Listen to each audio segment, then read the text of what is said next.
Boa noite, pessoal da Rádio Líder Erval, né? Estamos aqui com a Virgínia Borges, né? No município, a nossa bibliotecária, e agora uma novidade pra gente, primeira vez, que eu conheço, né? Que eu saiba, né, da minha informação, produtora também. É a primeira vez ou já vem sendo produtora? Já vem sendo produtora, já faz um tempo. Tá desatualizada dessa informação. Virgínia, como é que tá sendo a questão da Semana da Consciência Negra de Jaguarão? Então, boa noite, né, para todo mundo, boa tarde, enfim, para quem estiver assistindo. A Semana da Consciência Negra de Jaguarão, a gente está na 17ª edição, né? Então, são 17 anos já de realização. Eu me juntei a essa galera da produção da semana em 2020, né? Ano da pandemia, a gente estava impedido de fazer grandes reuniões, mas a gente conseguiu fazer um trabalho bem legal, virtual, né? Com a comunidade do clube, inclusive arrecadando alimentos, né? A gente arrecadou na Semana da Consciência Negra ano passado, desse ano, de 2020, cerca de 1,5 tonelada de alimentos, né? Porque as mulheres do Clube 24 de Agosto estavam organizadas, fornecendo comida toda semana para as famílias que estavam sem trabalhar. E a gente juntou toda essa movimentação que era mais artística, cultural, de formação na semana, né?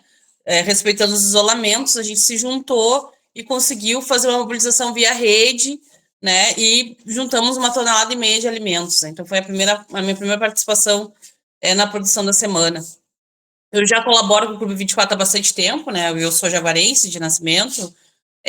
Hoje em dia, a nossa presidente é a Patrícia, né? Minha prima, né? Então, a gente... É uma questão familiar também, né? Mas a gente tem um carinho muito grande ali pelo espaço, então eu colaboro bastante com o evento. E esse ano, especialmente, a gente tem uma conjunção de entidades, coletivos, artistas, fazendo parte dessa programação, né? Que vem se ampliando cada vez mais. A gente vem, o ano a ano, trazendo outros segmentos, né? Que costumam tocar a semana sempre, né? A gente já tem o carnaval já como uma galera consolidada junto com o evento da semana. Agora a gente conseguiu se juntar com alguns outros segmentos de educação que antes não estavam participando, agora estão junto conosco, né? Nós temos os apoios institucionais da Unipampa, do IFSUL, né, o financiamento da prefeitura, que hoje em dia lá tem o departamento das relações, departamento da cultura das relações étnico-raciais, né? Então a gente consegue ampliar o debate, né, trazer mais gente para dentro do evento, conseguimos fazer uma construção de uma agenda casada entre a Semana da Consciência Negra e a Feira do Livro, né, que costumeiramente acontece em novembro, porque o aniversário de Jaguarão é 23 de novembro, então essa data é que norteia a programação da Semana da Feira do Livro, né? Então, como as datas são próximas, a gente às vezes acabava colidindo as atividades e competindo, né, por público, e esse ano a gente conseguiu minimamente sentar, conversar, congregar, tentar pensar as temáticas da feira, pelo menos no dia 20, no dia 19, voltados para a Semana da Consciência Negra, né? Com artistas, com escritores, pensadores negros também dentro da feira. Então, a gente fez toda uma conjunção de articulação junto com a Secretaria de Cultura e o Departamento para que isso acontecesse de fato, né? A gente pudesse ter uma colaboração maior assim, com a programação da cidade. Aí chegou os meus músicos. Estavam no ensaio da banda. Não são mais boxeadores? Também, são um pouco de tudo. Então, não sabe se você é jogador de futebol, boxeador, músico, tá uma mistura aqui ainda. Estou se descobrindo. Tá, deu. Momento familiar, é necessário, mas enfim. Não, pra quem te conhece, tu é uma super mulher, porque tu tá sempre no agito, é os filhos, é tudo, na batalha. Tudo no rolê, é isso aí, né? Rolê de mulher preta é isso aí. A gente tá sempre com as crianças e que bom que a gente consegue construir um ambiente coletivo em que as crianças são acolhidas também, né? E acabam participando desse universo aí. Mas, então, assim, em relação à semana é isso. A gente construiu uma programação bem diversa, bem ampliada, com vários segmentos participando, com essa congregação de pensamento junto com a administração pública local, de não conflitar esses dois eventos que para a cidade são muito importantes, né? A Semana da Consciência Negra e a Feira do Livro, o aniversário da cidade. Então, a gente conseguiu fazer essa junção. A gente já, por respeito há bastante tempo, a gente já prioriza que a semana acabe dia 20, né? Ela antecede o 20, geralmente de 14. Esse ano a gente já começou ela no dia 8 de novembro, né? E encerra ela no dia 20, porque a gente sabe que tem os festejos no município, né? A Feira do Livro, mas a gente conseguiu fazer esse casamento bem harmônico, vamos dizer assim, né? No sentido de sentar, planejar. Óbvio que nem tudo dá certo, é a primeira tentativa, mas enfim, a gente está caminhando para um futuro de respeito, né? Entre duas atividades que para mim são muito importantes, né? A literatura, né? E a questão da nossa comunidade preta, né? De ter o respeito e o respaldo que merece nas suas atividades, né? Perguntar, a gente estava comentando, eu e a Ana, esses tempos, até a questão da dificuldade da mulher preta em si. Deixar para a Ana falar que as nossas discussões que a gente tem debatido muito aqui e conversar contigo para tu também dar luz, né, nesses debates. Há poucos dias atrás a gente teve aqui no evento, até o seu Zé disse que tu não pôde ter no evento aqui da Ateliê da Laje, e a gente assim, ó, foi com a Francisca, né? Foi com a Francisca, ela falamos sobre a cartilha do... Ana, me lembra aí, a cartilha do... Né? Acho que é do Ministério da Igualdade, né? Os caminhos do povo negro. Exato. Aí vou deixar pra Ana aí um pouco aí, fazer uma adenda do que a gente tem debatido, conversar da dificuldade da mulher. Inclusive, a gente falando sobre isso, né? A gente tinha conversado com o seu Zé Darcy pra gente fazer algum evento, alguma coisa que fosse relacionada a isso, né? Só que aí ele chegou pra nós e falou assim, vamos conversar. Tem certeza que aqui, não digo em Jaguarão, mas aqui em Arroio Grande, tem gente que tem vontade de falar sobre isso? Porque o que a gente escuta, né, é que aqui em Arroio Grande existe muito pouco casos de racismo, que existe muito, e tem muito pouco que se falar sobre. Mas eu acho que, na verdade, tem muito que se falar sobre, e está muito longe da gente começar a ter essa discussão aqui em Arroio Grande, eu acho. Mas aí estavam falando, né, eu e o Anderson conversando, ele falou, não, mas eu tenho alguém que vai querer falar sobre isso, e eu vou chamar ela e a gente vai conversar. Aí eu queria saber de ti, assim, como é que é para ti ser uma mulher negra na sociedade, eu tendo o papel que tu tem de tanta importância, assim, como é para te lidar com essas situações e o teu cotidiano? Desculpa, Ana, estava te ouvindo, só estava administrando aqui. Pode ser. Então, pode ser essa daí mesmo. Essa mesmo? Essa mesmo. Tá? Tchau. Então, assim, ó, primeiramente, Arroio Grande tem muitos casos de racismo, tá? A gente tem acompanhado muitos casos mesmo, assim, de intolerância religiosa, de racismo. O ambiente escolar é o ambiente mais tóxico que nós temos.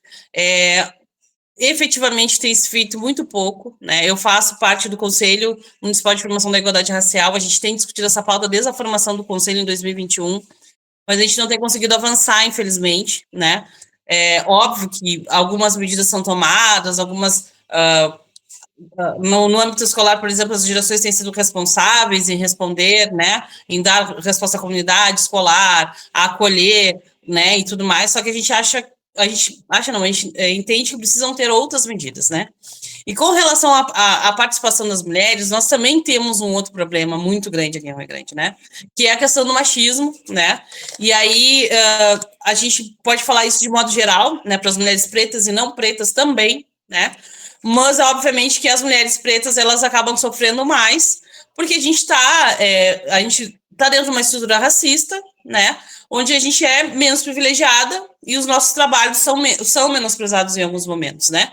Então a gente está sentindo isso até essa semana.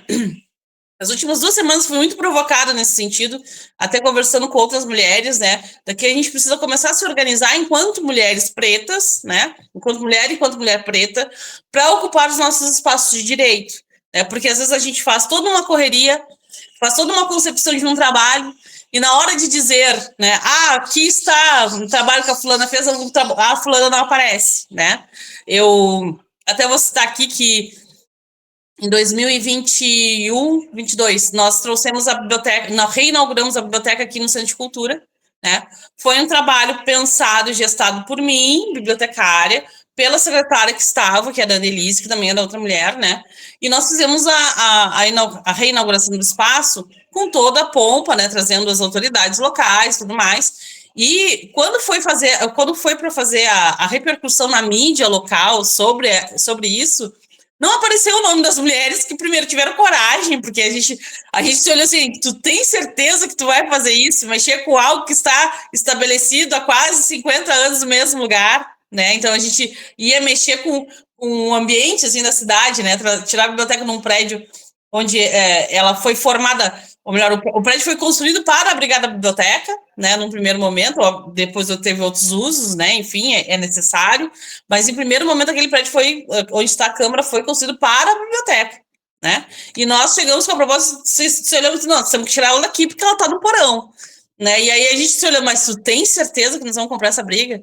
E foi uma briga, porque foram quase 2 anos, assim, entre a primeira ideia, o primeiro aceite e a efetivação do processo de troca de prédio, né? E aí, no final, quando tu inaugura, quando tá tudo... que não estava tão bonito, que nós queríamos mais, né? Mas a gente estava nesse processo ainda de melhoramento do espaço. Quando chegou nesse espaço, as mulheres que fizeram todo esse processo não foram lembradas, né? Não foram faladas. Na repercussão de mídia, não se falou nas mulheres, né? Então, isso é preocupante, né? Óbvio que resquício de uma educação colonial, machista, né? Nós estamos num estado que é muito machista, que é muito racista, né? O estado do Rio Grande do Sul, para vocês terem uma ideia, existe uma política nacional chamada PNERC, tá? Que é para atender o âmbito escolar. Essa política ela foi implementada em todo o território nacional e todos os municípios teriam direito a indicar um coordenador da PNERC que o Ministério da Educação ia fazer o aporte de recursos para complementação salarial, né, para que essa pessoa desenvolvesse trabalho. O Rio Grande do Sul inteiro perdeu essa bolsa, né? Eles tiveram a obrigatoriedade de 2025 fazer a aplicação da lei sem ganhar nenhum recurso extra do Ministério da Educação. Por quê? Porque os municípios... essa lei começou lá em 2023, 2024 já era para tentar para funcionar, e os municípios resolveram que não iam fazer, que iam fazer da maneira deles, que iam indicar quem eles bem entendessem, e o Ministério parou os pés e disse, não, só um pouquinho.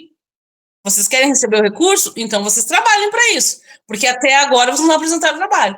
Então nós perdemos coletivamente, os 450 e não sei quantos municípios, perdemos coletivamente essa oportunidade de ter uma complementação no salário da pessoa responsável pelo programa no município, porque todos os municípios do Rio Grande do Sul resolveram levar as coisas da maneira que bem entendesse, e o Ministério entendeu que não, que a gente precisa existe uma normativa, existe uma regra, nós precisamos que vocês sigam isso. Então, a gente está num estado extremamente racista, nós estamos num estado extremamente machista, e a nossa região ainda sofre muito. Isso é uma coisa que eu costumo muito prestar atenção e conversar com algumas outras pessoas, que nós sofremos muito ainda a questão do processo servil, né? De servir ao outro, né? E geralmente são os pobres, os negros e as mulheres que servem os outros.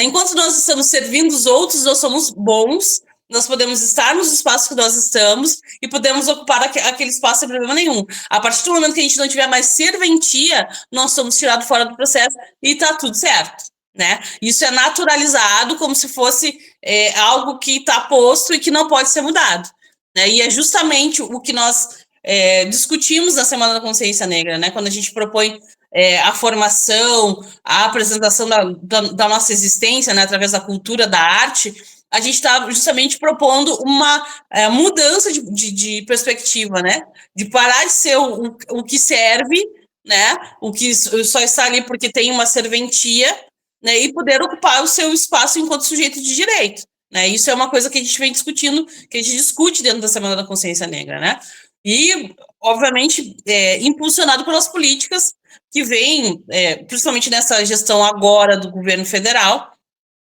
dando visão, né, através do Ministério da Igualdade Racial, da implementação das políticas de igualdade racial, da transversalidade dessa política, né, esse entendimento do governo federal da transversalidade da política, que está chegando aos pouquinhos até os nossos territórios, porque a gente sabe que, de fato, a política acontece na cidade, né, onde as pessoas estão.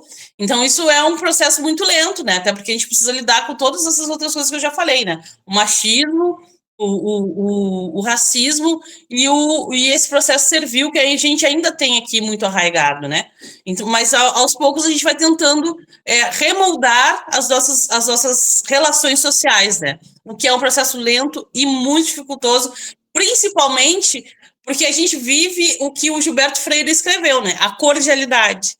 Toda vez que a gente se impõe e diz que alguma coisa está errado, porque a gente não está entendendo que aquilo dali não é um processo natural, se é o oprimido que está fazendo isso, a gente está fazendo escândalo, a gente está fazendo mimimi, a gente está sendo agressivo, né? Então a gente tem todos esses rótulos que a gente vai ganhando, porque a gente está apontando e dizendo, está acontecendo isso, né? Isso não está legal. Né? Então a gente tem todo esse processo ainda para vencer, é um processo lento, né? E a gente só vai conseguir se a gente conseguir se organizar enquanto comunidade, que às vezes falta, né? Falta muito a gente conseguir se organizar, e eu costumo dizer muito, né? Quando as coisas começam meio que se desfarelar, né? A gente tem um movimento legal em determinada direção e as pessoas são, não vou dizer cooptadas, mas são levadas para os outros lugares a partir dos seus interesses próprios. Eu sempre costumo dizer que é perdoável, né? Porque nós estamos num espaço que nos permite viver na escassez, né? Às vezes sem recursos, sem trabalho, sem uma educação decente, né? Sem acesso à moradia. Então, quando eu tenho uma brecha, por qualquer que seja, que eu possa garantir o mínimo para a minha sobrevivência, eu vou tentar fazer isso, né? E eu acho que isso, a gente não pode condenar as pessoas por fazer esse processo, porque é uma questão de sobrevivência, né? Para quem a vida inteira foi negado o direito de existir com plenitude, né? Quando tu vê uma oportunidade dessa, tu vai, né? Tu vai e depois a gente vê o que vai acontecer, né? E eu acho que a gente está vivendo muito isso nos nossos dias de hoje, né? Essa questão de buscar, obviamente, o seu bem-estar próprio, em primeiro lugar, e o pior, no meu entendimento, né, enquanto pensadora da sociologia, de forma individual, né, que é o que a gente vive hoje em dia no nosso século, né, no nosso tempo. A individualidade em primeiro lugar, os coletivos vêm depois, e eles só chegam se me interessa. Se não me interessar, fica ali no cantinho, até a gente estabelecer outras normas, né. Eu tava vendo uma coisa, foi até conversando com a Francisca. A política, tu sabe como é, polarizada. Eu conversando com a Francisca, e assim, ó, Francisca é a assessora da Dayana Santos, do Partido Comunista do Brasil. E assim, ela me esclarecendo, me mostrando a forma que era a questão das políticas públicas, né? E da questão das políticas públicas vem sendo feita pelo governo federal, pelo Ministério da Igualdade. E assim, a clareza que ela me mostrou, a importância disso. Na verdade, no Brasil, com a questão política, ficou polarizado. Um lado diz que, isso é coisa de esquerda, outra coisa. Não tem nada a ver com esquerda e direita. Isso, na verdade, uns abraçam umas bandeiras idiotas, seguem abraçando bandeiras idiotas. A gente debate muito, eu e a Ana, política, né? E durante o dia, como casal aqui. E assim, a gente conversa muito. E o amadurecimento que eu tive conversando com. Hoje eu acho assim, ó, parar essa questão de polarização, mas não tem como acabar. O Brasil não acaba. Assim, Virgínia, a questão da polarização política. O dano que gera a polarização política, na tua visão? Cara, eu acho que é extremamente prejudicial, assim, né? Porque quando a gente fecha os olhos para o outro lado, né? A gente coloca o outro como inimigo e aí coloca como inimigo para a vida, né? Não é no campo político. Porque é uma coisa tu disputar uma eleição, né? Que é datada, tem ali uns meses, né? Que tu vai fazer aquele processo todo de disputa e tu vencer esse processo e aí tu continuar, né? Disputando espaço, né? E não ocupar o teu espaço de direito, porque tu teve o direito, tu foi eleito, ocupa o teu espaço de direito e volta para a questão do sentido da política, né? Que a ciência política ensina, que é a polis, a cidade. A gente precisa, dentro da cidade, congregar com todo mundo. Os que pensam iguais a gente e os que também não pensam iguais a gente, né? Até porque nesse processo, tu consegue encontrar, às vezes, outras saídas ou outros olhares que vão ser muito mais eficazes e eficientes do que a simples noção de que o meu jeito é melhor. Né? Então, acho que a gente precisa, sim, discutir política. Acho que o problema principal da polarização hoje é a falta de discussão política. Né? A gente se eximiu de discutir política porque, enfim, no campo eleitoral, elas tomaram uma dimensão muito ofensiva, né? E algumas pessoas e alguns partidos e alguns pensadores, vamos dizer assim, tomaram para si essa prerrogativa de pensar a questão política e foram nos tirando do jogo, né? Foram dizendo que isso não é para nós, que a gente não deve falar, que não sei o quê. E acho que a gente precisa, na verdade, começar a voltar a discutir política, né? Para entender que a disputa é no período certo, lá, os 3 meses. Quando termina isso, a gente senta e começa a pensar a gestão para todo mundo, né?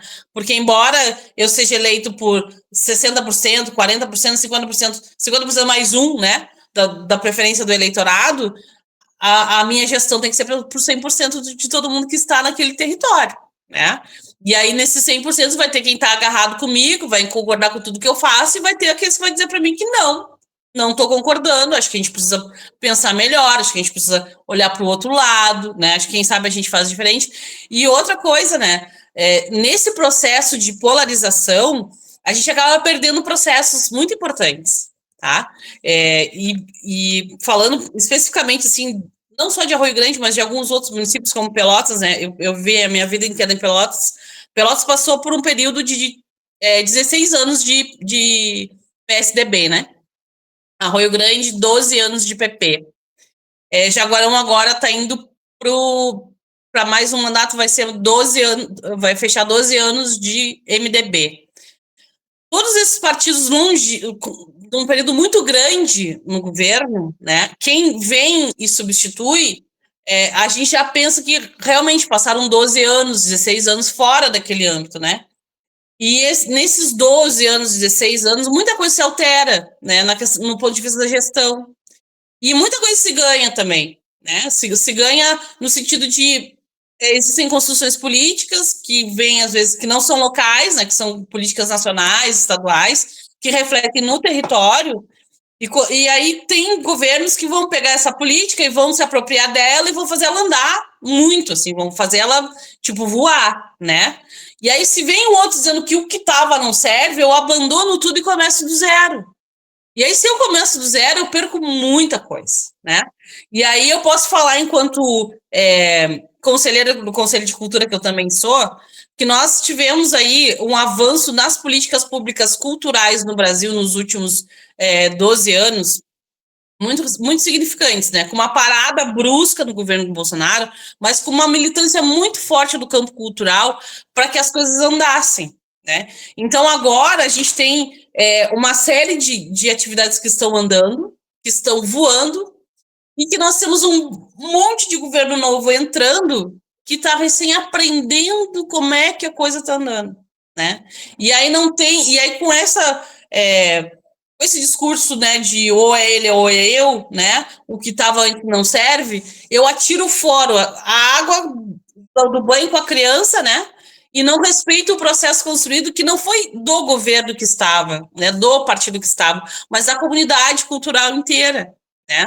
E eu falo muito dessa questão cultural porque, como eu acompanhei todo esse processo, né, não só aqui, mas na região toda, porque tu falou que eu não sabia que eu sou produtora, mas eu já trabalho como produtora há muito tempo, com várias entidades diferentes, em várias cidades diferentes. Então, eu estou acompanhando esse cenário cultural em vários locais. Então, a gente vê essa construção, como é que ela se dá quando tu tem uma continuidade e quando tu não tem, né? Só que, independente da continuidade dos governos, a classe artística, cultural desses territórios continua sendo a mesma. São as mesmas pessoas que permanecem ali. Então, elas podem usufruir de todo um contexto de criação e execução de uma lei, se o governo apoiar aquele contexto, né, ou ficar reprimida e suprimida num canto, esperando que o governo ache o seu melhor jeito de fazer, desconsiderando o que já foi feito, né? E enquanto isso, a gente está falando, na verdade, na vida real, quando a gente fala de trabalhadores da cultura, artistas, a gente está falando de famílias, né? Pessoas que fazem que o fazer cultural é o seu sustento. Né? Então, daqui a pouco tu tá relegando uma pessoa à miséria, à falta de algo, porque tu não quer dar continuidade numa política que não é do governo que estava. É uma política de Estado, né? Que já vem sendo construída há 30 anos, 40 anos, com a comunidade artística, né?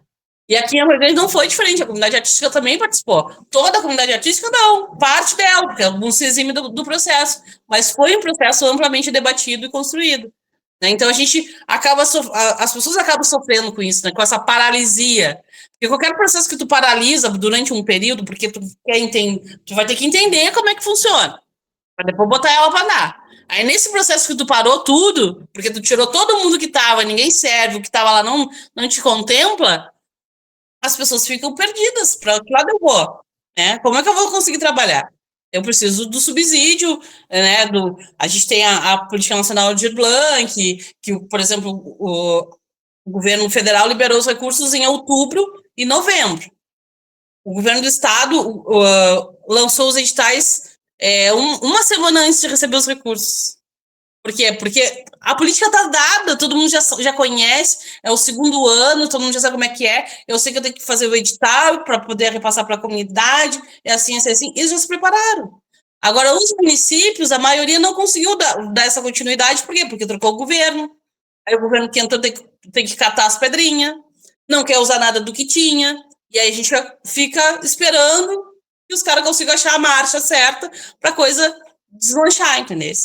Então, é nesse sentido que essa questão da polarização é muito ruim, porque tu acaba estagnando um processo que está voando. E aí tu coloca... tu não está dando visibilidade para o governo que saiu ou para a gestão passada, tu está deixando pessoas, famílias, trabalhadores sem expectativa de trabalho. Isso é muito ruim. Eu conversando com a classe artística de Arroio Grande, conversando com o pessoal no início do governo, essa mudança de governo, houve assim, o pessoal conversando com eles assim, tá, o que tá vindo assim, ó, nós da classe artística aqui estamos sendo deixados de lado, o pessoal de fora tá vindo, agora o governo mudou, né, a ideia tá chamando o pessoal, os artistas da terra, né, mudou, ali a Secretaria de Cultura e a de Turismo, mudou o pensamento, tá botando mais nessa caixa aí o pessoal daqui da terra mesmo, valorizando, porque eles estavam pensando, como assim, gente, vai começar de novo aquela questão de política, eles e nós, vai começar de novo essa questão, né? O governo acho que percebeu essa questão aí que estava acontecendo e remediou a situação chamando os artistas da terra para participar dos eventos. Esses últimos eventos feitos pela Prefeitura Municipal de Arroio Grande têm convidado os artistas da terra de volta. Não sei se tu reparou isso no início. Eu reparei, acompanhei, né? Eu faço parte da Secretaria de Cultura, quer dizer, sou servidora da Secretaria de Cultura, não faço parte da Secretaria. Mas eu acompanhei toda a queixa, até porque eu faço parte do conselho, né? Então as pessoas se dirigem a mim, né? A mim e aos conselheiros, de modo geral, né? Eu costumo dizer que eu sou o fardim que ficou da gestão passada, né? Porque como eu sou servidora, estou há 13 anos no quadro, e na última gestão, sim, eu participei ativamente da gestão da secretaria, porque por ter conhecimento, por ter toda essa abertura da gestão de, né, contar com quem é do quadro para que as coisas andem. Então, eu acabei participando muito das coisas. Então, no que sai toda aquela galera e fica só eu acabo sendo o para-raio. Todo mundo vem e pergunta para mim, quer saber de mim? Eu disse, não, tem coisas que eu não sei. O que eu sei, a gente vai tentando remediar, né? Vamos tentando conversar. Mas, sim, eu percebi isso, né? Achei uma pena, realmente, né? Porque... Enfim, o nosso primeiro evento maior de Arroio Grande é o Carnaval, né? E a gente, participando da gestão desses últimos anos, a gente percebe a diferença quando tu bota na rua uma banda daqui e uma banda de fora, entendeu? Essas pessoas, não é que elas não gostem de ver a novidade de fora, mas elas preferem ver os seus, entendeu? Isso a gente percebe andando na rua, conversando com as pessoas, fazendo o evento acontecer, tu vai vendo que eles preferem isso. Né? Agora, nessa construção da Semana da Consciência Negra, eu ouvi que tinha nomes de fora para vir, e na reunião que a gente sentou para conversar sobre a Semana da Consciência, eu disse, olha, eu só peço uma coisa para a secretaria, que neste evento a gente contrate os profissionais daqui, porque nós temos bons músicos, ótimos cantores, a gente precisa dar oportunidade para essa galera, né? E as pessoas querem ver os nossos na rua tocando. Temos o Léo Falcão, o Cassiano tá explodindo fora do município. Se não Exato. aproveitar o Cassiano, o município ainda tem que repensar. O Léo Falcão também são artistas negros, né? Que representam também o nosso município afora. E são bons músicos, né? Ótimos Exatamente. músicos.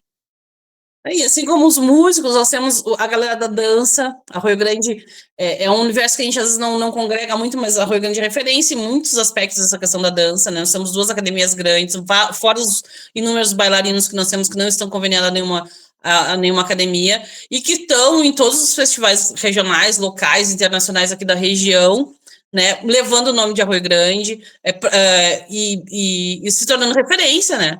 Não é à toa que nós temos o Dança Arroio Grande, porque essa galera que circula, que é daqui, né, que é artista daqui que circula nesses outros eventos, vão levando o nome e as pessoas vão notando, é lá de Arroio Grande, nós vamos tem festival lá, vamos lá também, né, para saber como é que é, para participar, enfim, né, porque cada um na sua área, né, vai buscando os caminhos para estar presente. Então a gente precisa valorizar essa galera também no território, né, no nosso território, até para que as pessoas também conheçam. Esse final, tu falou do evento do Zé Darcy, né, a gente às vezes conversa com as pessoas nos espaços, assim, e todo mundo, mas o Zezinho, né, todo mundo chama o Zezinho, porque o cara, né, mora ali no Branco Araújo, né, anda pra cima e pra baixo de bicicleta, vendendo seu incenso, conversando com todo mundo na esquina, é o Zezinho. Só que o cara tem uma repercussão regional, estadual, nacional, que as pessoas ignoram, né? E se a gente não traz ele para os nossos eventos locais, para que ele possa mostrar a arte dele, falar do trabalho dele, a gente não sabe quem é o Zezinho. A gente não tem noção de quem é o Zezinho, né? Então, acho que é por isso que a gente precisa ter esses espaços aqui que contemplem os nossos artistas para mostrar para a nossa comunidade quem eles são e o tamanho que eles têm, né? Como tu falou do Cassiano, o Cassiano realmente está estourado em toda a região, ele vai estar participando do FECAPEL, que vai ser a feira do carnaval que vai ter em Pelotas, é um evento gigantesco, né? O carnaval de Pelotas é enorme, né? E eles estão chamando toda a região para estar lá nessa feira, né? E o cara vai estar lá no palco, né? Então, eles não escolheram o Cassiano à toa, né? Por entender que ele tem essa dimensão regional aqui da nossa região, né? Arroio Grande, Cerrito, Pedro Osório, Jaguarão, enfim, que ele também vai carregar, né, o povo dele para esse evento, né? Então, tem tudo isso, a gente precisa celebrar essas pessoas no nosso território, né, para que todo mundo entenda que vale a pena assim, investir na cultura e na arte, porque as pessoas estão dando projeção, né? Eu tive a oportunidade de conhecer o trabalho do Cláudio Carriconte, por exemplo, que foi um professor universitário, artista, né, que tem inúmeras obras, o acervo dele está fora do Arroio Grande, assim, né, a maior parte sob curatela de um senhor que comprou esse acervo, mas o cara tem uma importância para as artes plásticas do Rio Grande do Sul que a gente ignora em Rio Grande, a gente não sabe, o cara é daqui, entendeu? E a gente só vai conseguir construir essas narrativas de quem é daqui se a gente lembrar deles, que nem a gente faz com o Irineu, né? Todo ano a gente celebra o aniversário do Irineu, todo ano a gente diz que ele é da terra, apesar de ser por 7 anos ele embora nunca mais ter voltado, ele é da terra, né? Então a gente precisa fazer isso com as outras pessoas também que vieram depois dele, né? Tava até conversando isso, eu e o Lucas, sobre a questão, fala muito do Barão de Mauá, se fala muito do Barão de Mauá, mas a terra dele é esquecida, né? Exatamente. A terra dele é tão esquecida, abandonada. Então, assim, se fala-se tanto, se preocupa-se pouco. Exatamente. E é um movimento que a gente, se a gente vai olhar para o período histórico, assim, ele é natural, né? Uma criança com 7 anos saiu de um determinado local e foi para outro, é mais fácil ele ser lembrado onde ele firmou o pé a partir dos 7 anos, né? Eu sou jaguarense de nascimento, me criei em Jaguarão, mas a minha referência, se alguém me pergunta assim, no Ligeirão, de onde é que tu é? Eu sou pelotense, Eu não nasci em Pelotas, mas eu me criei em Pelotas, entendeu? Eu conheço Eu, tudo em Pelotas. eu sou jaguarense e me digo que eu sou arroio-grandense, né? Exato, A isso. Ana, a As Ana, referências que a gente constrói no início da vida adulta é as que servem para nossa vida, né? E é o caso do Irineu e tantas outras pessoas que daqui saíram, né? Mas a gente precisa resgatar, assim como a gente resgata ele, a gente precisa resgatar os outros também, né? Para que a gente conheça essa história itinerante. E a gente, às vezes, pensa que só o nordestino é itinerante, né? Que a gente encontra nordestino em qualquer lugar, porque vem lá do Nordeste. Mas nós, daqui do extremo sul, somos muito itinerantes. As pessoas mudaram muito de lugar, foram para outros lugares.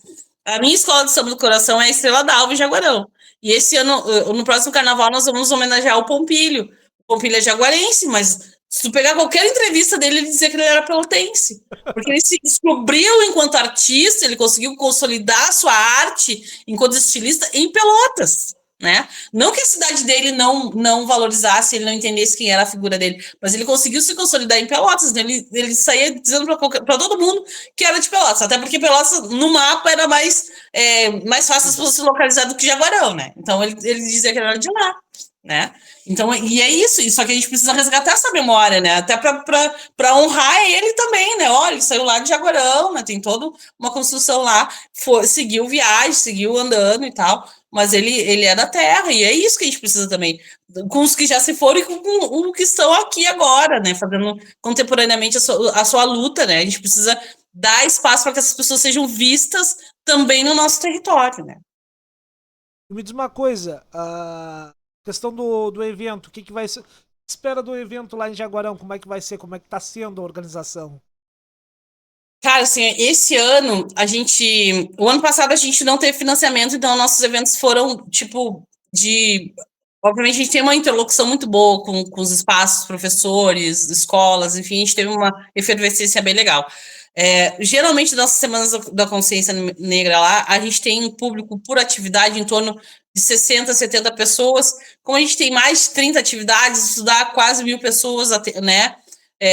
Participando de todos os eventos, fora os convites, né? Que agora a gente começou a publicar os convites que a gente foi recebendo pós finalização da semana e que está acontecendo em novembro, que as nossas pessoas estão indo, né? As pessoas pretas estão indo para as escolas ou estão recebendo gente nos seus espaços para comemorar, celebrar, falar dessa questão da negritude. Então, para esse ano, a gente já considera que teve um avanço significativo a nossa interlocução com o poder público local, tá? Porque a gente teve alguns anos de muita turbulência ali de comunicação.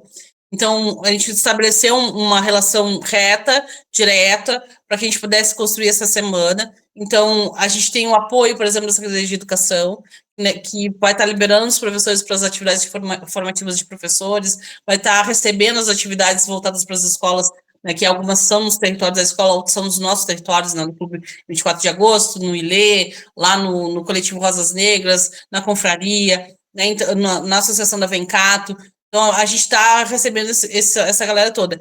E a gente pretende fazer grandes construções, né? A gente já fez... desde que a gente conseguiu trazer a galera do carnaval para dentro da semana, a gente conseguiu construir com as escolas alguns fundamentos, né, para a questão do carnaval. E esse ano, de novo, a gente vai ter esse momento, assim, de fazer uma plenária local para já tentar discutir como é que vai ser o carnaval de 2026, né? Porque teve algumas mudanças ali de liga de carnaval, financiamento, o dinheiro vem por onde, as escolas tiveram que se organizar.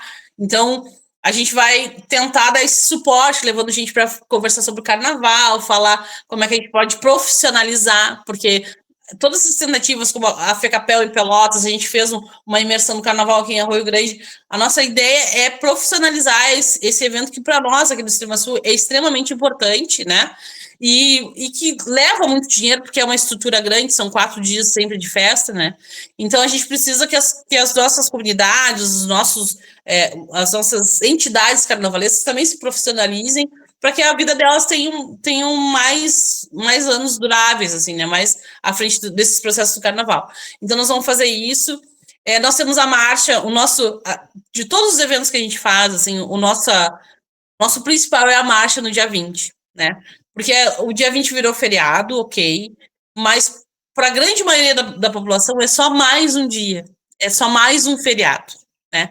E a gente precisa voltar na origem do dia 20, então a gente faz a marcha, né? Na marcha a gente denuncia, a gente celebra, a gente sai da Praça do Regente até o Clube 24, né? É uma caminhada que reúne 200, 300 pessoas, não é pouca gente, né? E a gente sai nessa marcha, não só celebrando as nossas vidas, porque nós precisamos fazer isso, celebrar a oportunidade de estar ali, de nos encontrar, de nos aquilombar naquele momento, né? Mas também denunciando tudo que a gente ainda sofre, né? A gente fala em sociedade de direito, a gente fala em acesso à educação, saúde, mas as nossas comunidades ainda estão muito precárias, né? A gente tem problemas sérios, por exemplo, de abastecimento de água na comunidade quilombola do Quilombo Madeira, né? Que é uma coisa que a gente discute todos os anos, o ano inteiro, vai para a Câmara, apoia atividades do Quilombo, acompanha eles nas plenárias com o vereador, com o prefeito, e não se resolve. E água é o essencial para a vida. Né? Virgínia, só para a gente se situar os ouvintes, o Quilombo Madeira fica onde? O Quilombo Madeira, ele é de Jaguarão, né? Ele fica num território, na verdade, que é divisa entre as três cidades, Erval, Arroio Grande e Jaguarão. A gente até, quando a gente senta para conversar, a gente até acha que o Quilombo deveria ter sido notificado, registrado em Arroio Grande, não em Jaguarão, né? Pela questão que até a própria comunidade ali, quilombola, elas remetem mais ao município de Arroio Grande para conseguir algum subsídio quando necessitam, do que a Jaguarão, porque o acesso até a cidade de Jaguarão é mais longo, a estrada é pior, né? Então é mais fácil eles descerem para cá do que irem para lá. Então, essa comunidade fica nessa divisa dos três municípios, né? Um pouquinho da história diz que foram todos os negros que fugiram dessas 3 cidades, né, desse nosso grande território ali, que se encontraram nessa região, que é uma região alta, né, na divisa de difícil acesso até, na divisa desses 3 municípios, assim, né. E aí eles, obviamente que toda a reivindicação política, administrativa deles ocorre no município de Jaguarão, e eles sofrem, sim, muitos problemas ali de subsistência, né? A água é um deles ali, né? Para escoar o que eles produzem lá no quilombo, para trazer para a cidade, que geralmente é a agroecologia, são verduras, são hortaliças, eles têm um apoio, inclusive da Ecosol, que é uma cooperativa dali, né, de Jaguarão, mas muitas vezes isso não é possível por causa da condição da estrada, por causa do tempo, né? Então é uma vida muito sofrida. Então no dia 20 a gente vai para a rua para mostrar que nós existimos ainda nessa condição de quilombola, que a gente acha que é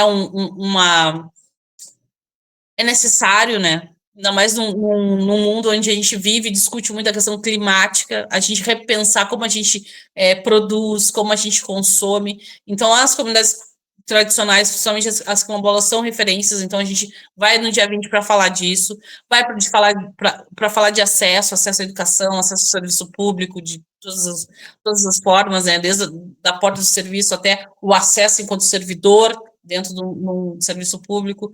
Então a gente vai para denunciar também, né, essa condição que ainda não é plena de vida das nossas comunidades. Ainda tem muita gente preta passando trabalho, né, tendo falta das coisas, principalmente as mulheres, né?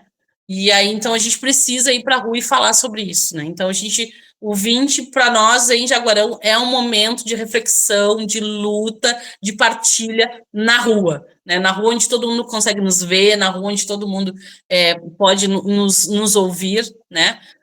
O 20 não era feriado, nós já fazia marcha no dia 20, nós pegávamos sempre o finalzinho da tarde, a hora que o comércio estava fechando, as pessoas estavam indo para casa, e nós estávamos passando na rua lá, aquela galera com faixa, com gritos, informando, né? Porque às vezes a gente fala das coisas, mas não traz informação. E quando tu fala que os jovens negros estão morrendo, as pessoas acham, isso aqui não é nada, gente, tá morrendo mesmo, né? A proporção é muito grande, né? A comunidade carcerária é extremamente preta, né? Então a gente traz isso para a rua. Isso também é uma novidade, a gente conseguiu, através do departamento da Segurança e Igualdade Racial da Secretaria de Cultura de Jaguarão, uma interlocução com a Polícia Penal, né, com o Departamento de Educação da Polícia Penal. Então vai ter uma série de atividades dentro do presídio para a comunidade encarcerada, né, que vai contar com os meninos ali que são do movimento do slam, do rap, né, então a gente vai ter umas rodas de conversa legal lá. Isso para nós é importante, né, porque é nesse espaço que estão também os nossos filhos, né, os pretos, encarcerados porque cometeram um erro, né, o erro pode ter sido por N motivos, por escolha pessoal, mas principalmente pela condição de vida. Às vezes a gente não tem outra condição a não ter, né, se aliar ao tráfico, né, ou roubar para poder se subsistir. E aí a gente está começando essa interlocução, né, esse trabalho conjunto, assim, de tentar também levar uma palavra, né, porque às vezes quando eu já participei de trabalhos em Pelotas lá na fase e no presídio regional, e quando tu conversa com essa galera, eles te dizem, né, que se tivesse informação, se tivesse conhecimento, se eles tivessem tido oportunidade, eles não estariam no caminho que eles estavam naquele momento, né. Então, isso é importante, essas ações também são importantes, né, de formação, de levar, de dizer para essas pessoas que, embora estejam nesse período encarcerado, que há esperança, né, existe ainda uma luta toda que eles não conhecem, mas que também é por eles, né. O Estado, ele acha que prender um indivíduo dentro de uma gaiola vai mudar os hábitos dele, né? Há poucos dias eu vi atrás, foi acho que a FAME, no estado de Santa Catarina, estão lá uma indústria dentro do presídio, com aulas, tudo, né, para reabilitar e já dar emprego após a saída de lá para continuar trabalhando para aquela mesma fábrica, para aquela mesma empresa. Então, se eu estive no hospital daqui, de Rio Grande, tempo atrás, estava conversando com dependentes químicos. Eu conversei com a psicóloga do hospital. Não adianta dar remédio se tu não dá para eles uma outra ocupação. O que eu Exatamente. fiz? Eu reuni todos os dependentes químicos, fomos ali, fizemos umas hortas dentro do próprio hospital com os canteiros que tinha, né? Plantamos ali várias coisas que eu levei, cebolinha, coisa e tudo. Mudamos, limpamos, capinamos os canteiros. Eles ficaram tranquilos o dia todo. Um rapaz que estava sempre tentando fugir não tentou fugir, achei que ele ia fugir, eu fiquei até com medo e tudo. Sim. Disseram que ele era fugião. Capinaram tudo direitinho, depois tomaram seu chimarrão, tudo tranquilo, fizemos uma roda ali. Passamos a tarde todos, no outro dia tava tudo calmo também. Até quem era alcoólatra tava junto. Se não procurar um meio de dar uma alternativa, o que eles. É isso que eu fico pensando. E principalmente a gente também desfazer os nossos medos, né? Porque nos vendem a ideia de que quem é dependente químico, de quem está no sistema prisional, são pessoas erradas, né? E na verdade não, elas tiveram atitudes erradas. O que elas precisam, às vezes, é de apoio e conhecimento. E nós também precisamos conhecer esse universo, né? Porque muitas vezes as pessoas que. Gente, as pessoas que devem pensão no do presídio. Sim. Né? Quer dizer, às vezes o cara tá trabalhando, ok, ele é errado, ele tá numa atitude errada, né? Mas às vezes o cara tá trabalhando, tem a sua carteira assinada, não pagou a sua pensão, vem, recolhe, leva ele pro presídio. E aí, a partir dali, tá dentro do sistema carcerário. Tá dentro do sistema carcerário. Por um erro, sim.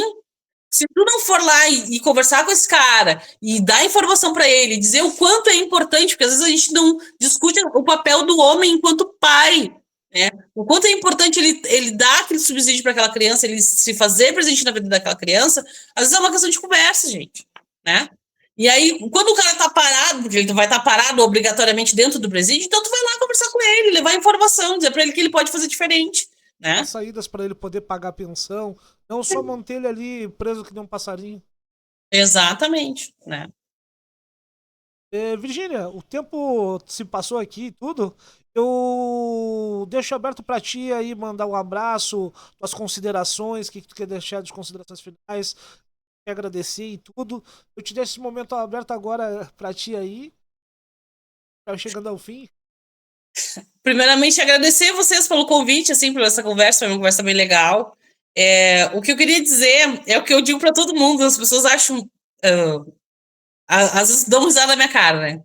Nós precisamos se encontrar, gente. Nós precisamos se encontrar, nós precisamos fazer uma rodinha para tomar um chimarrão, para tocar um samba, fazer uma comida todo mundo junto, cada um traz o que tem. A gente precisa desses momentos que nem da Semana da Consciência Negra para fazer isso também. Porque quando a gente se encontra, o nosso simples encontrar, quando a gente. Antigamente as famílias se reuniam todo final de semana, né? Sim. Acho que todo mundo aqui tem memória de se reunir na casa da avó, que ia todos os tios, todos os primos, todo mundo correndo. essa reunião é uma reunião política extremamente importante e que hoje em dia não acontece mais. Além dos nossos familiares, nós precisamos se encontrar com os nossos amigos, com os estranhos também, para que a gente possa falar e conversar das nossas lutas cotidianas. Porque é só assim que a gente vai se conhecer, primeiramente, e aí, quem sabe, ter afinidade para lutar por algo melhor, coletivamente. Né? A gente precisa olhar no olho e começar a se entender de novo. Então, eu sou uma pessoa extremamente militante, né, pela cultura, pela nossa cultura preta, e estou sempre tentando fazer os momentos que a gente consiga se encontrar. Eu não pude estar no evento do Zé Darcy, mas eu fiz todo o corre possível para que todo mundo estivesse lá. Foram mais de 50 pessoas naquele momento. E aí o Zé disse, tu não vai poder vir porque tu vai perder. Cara, assim, eu tô com dor no coração porque eu não consegui chegar, mas eu tô aliviada porque nós fizemos esse evento. Né? Porque as pessoas se encontraram, se olharam, se conheceram a rotina do Zé Darcy e o espaço e o sonho dele, que é o Ateliê da Laje. E eu acho que é isso que a gente precisa se encontrar para se reconhecer, para se conhecer, e quem sabe conseguir sonhar junto um projeto melhor de sociedade para todos nós, e principalmente para os nossos filhos, né? Porque nós estamos na luta, às vezes já enlouquecidos, né? Mas que os nossos filhos consigam ter uma saúde mental e social melhor do que nós temos hoje. Né? Então, que a gente consiga se encontrar, que a gente não se esqueça que o 20 não é ainda dia de festejar, ainda é um dia de luta. Enquanto estiverem jovens morrendo, pessoas sendo humilhadas por sua cor da pele, negar o acesso dessas pessoas a atendimento, o que for, por causa da sua opção de religião, a gente ainda é dia de luta. Enquanto isso acontecer, ainda é dia de luta. Então, que o 20 seja o dia de luta de cada um de nós, como a gente puder fazer. Né? Seja numa conversa, seja com uma escrita numa rede social, um card, né? Enfim, que a gente consiga ainda resistir a tudo isso que tenta nos apagar, toda essa sociedade que tenta nos apagar e dizer que a gente está fazendo mimimi, que as coisas não existem. Existe sim, está adoecendo as nossas pessoas pretas, elas estão morrendo, nós precisamos salvar os nossos, e a gente só vai salvar no momento que a gente conseguir se reunir, olhar no olho, se identificar enquanto irmão, enquanto irmã, né, se aquilombar, né, eu gosto muito desse termo, né, que é o Nego Bispo, que foi um filósofo. Eu digo que ele foi um filósofo, ele não diria isso dele mesmo, mas ele fala muito da questão da circularidade, né? O quanto é importante a gente se encontrar, se aquilombar na circularidade, né? Onde não tem começo, nem meio, nem fim, né? A gente está todo mundo na mesma sinergia, no mesmo contato, tentando construir uma nova realidade e uma nova realidade que seja preta, que seja matriarcal, que seja cuidadosa com o nosso meio ambiente e com as nossas vidas, né? Então a gente precisa fazer isso. Muito obrigado, Virgínia. Te agradeço. E pessoal daí que tá na líder aí, ó, entrevistamos agora a Virgínia Borges, né, a nossa produtora, bibliotecária, mãe, né, essa super mulher negra, batalhadora aí. Muito obrigado, Virgínia. E segue aí a Rádio Líder Erval. Muito obrigado.